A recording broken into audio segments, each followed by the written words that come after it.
السلام علیکم ملګرو. په یو کلی کې یو کویو چې کویله بیزو پرېوته. چې یو کویه داسې کویو چې هغې نه به د کلي خلکو اوبه چلولې د خپل ضرورت دپاره به استعمالولې، د څښلو دپاره به هم د دغې کویې اوبه استعمالېدې. جي بیزو چې پرېوته خلک ډېر زیات پریشانه شو چې دا خو زموږ یو د اوبو واحد ذریعه وه او دې له هم بیزو پرېوته. اوس په دا بیزو راوباسو څنګه؟ د کلي کې یو کسو صرف چې کویله کوزېدی شو. جي کس راوغوستو، کس له وایي چې بچی ته کویله کوشه او دا بیزو راوباسه، چونکې دا خو تاله پته ده چې وایي زموږ د اوبو یو واحد ذریعه ده. کس ولوي چې سید زه کویله کوزېږم، خو زما پلار او ورور هم راوغواړئ چې دلته ولاړې او د هغوی په مخ کې زه دې کویله ورکوشم. د کلي خلکو ولوي چې ته څه له یارېږې، پلار او ورور باندې څه کوې، موږ دلته کیو او موږ به تا ورکوز کو په رسۍ او په رسۍ به دې واپس راکاږو. جي فلاني کس ولوي چې نه جي زما پلار او ورور دلته راولئ چې دلته ولاړي، زه به ډاډه یم، زه به کویله کوشم. جي پلار او ورور یې وله هم راغوستي دي، پلار او ورور یې هم همدغه کویي سره ولاړو. جي په رسۍ باندې پلار او ورور یې هم رسۍ نیولې ده، کس یې ورکوز کړی کویله ښکته. جي کس بیزو را په اوږه کړې ده او بره چې راختو نو بیزو سره هم ټینشن شوی دی. بیزو پړه کې وی که چېرې اوس خو زه خو کویله پروت یم او د کس رانیولې یم، اوس چې بره ځم نو دی خو ما ژوندی نه پرېږدی، خو به ما مړه کوي. بیزو چې څه منځه پورې د کس راخېجولې ده او بیزو له څه ټایم پته لګېدلې ده چې زه اوس خو کوینه جمع کولی شم، بهر وتی شم. نو بیزو د کوینه را جمع کړي دي بهر چې څومره خلک هم ولاړ وی منډه کړې ده، بیزو نه یېرېدلې وه، رسۍ یې هم پرېښې ده.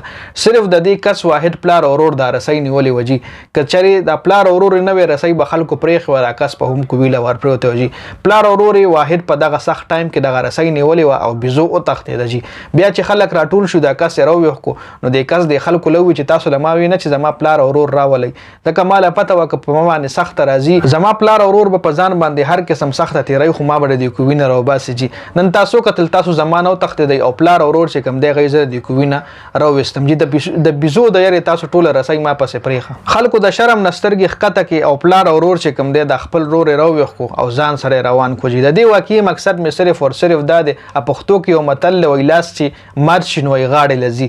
نو چې په تا باندې هر څومره سخته راځي نو ته په بل چا باندې خپل سر مه تړه، په بل چا باندې خپل املا مه تړه چې دا فلانی کس په ما بچ کړي، دا فلانی کس په زما مدد وکړي.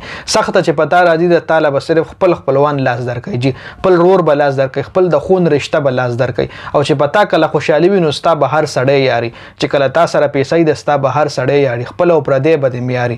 خو چې کله په تا باندې سخته راشي نو هغه ټول چې کوم مطلبي یاران دوستان دی به تا نه سیډ وکړي او صرف د ستا به د خوني رشته، ستا به د پلار او ورور په کار راځي. کله هم د نورو خلکو دپاره، د پردو خلکو دپاره خپل خپلوانو سره رشتې مه پرېږدئ. خپل د خون رشتې چې د ستاسو کومې دي دا مضبوطې وساتئ، ځکه د خون رشتې په تا چې سخته راځي همدغه خلک په دې په کار راځي. جي او نور چې په تا باندې کله سخته نه وي او په تا خوشحالي وي، بیا خو به د هر سړی خپل وي، بیا خو به د پردي هم خپل وي.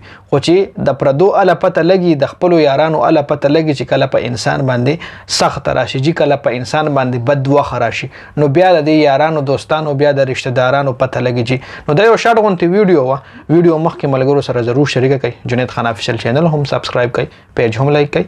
والسلام.